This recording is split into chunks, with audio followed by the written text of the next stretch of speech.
ناس العاصمة كلنا متفقين باللي الأكلات التقليدية القسنطينية من أجمل المطابخ في الجزائر، لذلك راح نكتشفوا اليوم اوفرتور تاع قصر الباي ببير خادم. دوك نعطيكم لوبلاص ونعطيكم هذا المكان الجميل يحتوي على بيسين ومسبح مغطى وصونا، ويوجد أكل صحي في هذا المكان. يرجى مشاهدة الفيديو إلى غاية نهايته، يعني مكان جميل جدا بمساحة كبيرة جدا. في هذا الفيديو نكتشف أيضا آراء بعض الفنانين في الساحة الإعلامية.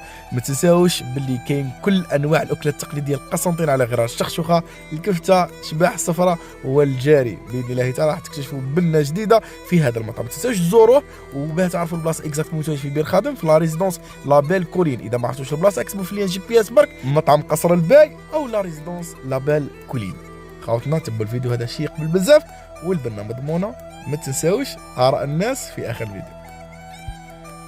رسميا الآن سيتم افتتاح من أجمل المطاعم لتقديم الأكلات التقليدية القسنطينية بامتياز في الجزائر العاصمة، بحضور نجوم كبار من عالم الساحة الإعلامية. مفيدة الآن تتم عملية افتتاح المحل بالبركة، الحمد لله بنعمة تتم الصالحات. كلمة لكم. أولا يشرفني أني أنا راح ندير الافتتاح، يجعلها عتبة مربوحة إن شاء الله، ونقول له بالبركة عليك. وللعلم زكي ماشي غير أكلات قسنطينة، قال لك عندي ثاني مفاجأة أخرى نعلنوا عليها في الفيديو إن شاء الله. الافتتاح نقولوا بسم الله. بسم الله ما شاء الله فيك.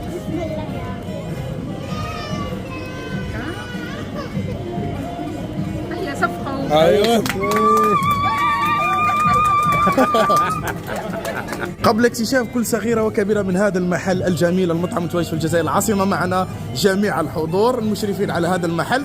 بسم الله ما شاء الله، يعني ما نحكيوش على ماكلة قسنطينة خلاص. معك المشرفين على المحل وراح تاكل من المحل.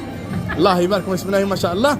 شوفي بغض النظر مفيدة، هنا الله يبارك ماكلة قسنطينة بزاف ناس ممتي قلت لي في عالم الفن وعالم الإعلام بزاف يطالبوا في الجزائر العاصمة باللي لازم يكون ماكلة تراديسيونال قسنطينية. هذه بشهادتي كاين ضيوف جاو عرب وعيطوا لنا قالوا لنا عطيونا مطاعم قسنطينية، ماكلة قسنطينة لا يعلى عليها. قصر الباي. قصر الباي كلمة قصر الباي بعد ديرها قسنطينة. مع اللي شافني معنا هنا ايوه اليوم راح نذوقوا، وهي ما عندناش شك هنا شخشوخة وطاجين والعديد من الاكلات التقليديه يا مفيده. خليهم هما يجيو ويعطيونا رايهم في لي كومونتير ويديكوفريو الاكلات التقليديه القسنطينيه بامتياز. بلا ما نساو باللي قصر الباي راهو تابع له البلو سكاي، بيسين، جاكوزي، حمام، سبا في هذا المكان المتميز. لا ريسبسيون تقابلكم مع تخشوا بيسين كوفرت سخونه، جاكوزي، يعني حاجه شابه بزاف. عندك تقدر تقعد، كاينه ماكله هيلتي بربي ان شاء الله راح تكتشفوا كلش لما تجيو لهنا وتسقسيو. كاين فتره صباحيه للنساء والفتره المسائيه للرجال، يعني حقيقه شهاده حق وتقدير واعتراف وجميل. خصصنا لكم ثاني مكان اللي زيفرمون، دوك نعطيكم اراء تاع بعض الفنانين تابعوناها. نوال على بالي عشقتي في الشبح. مامير قسنطينه.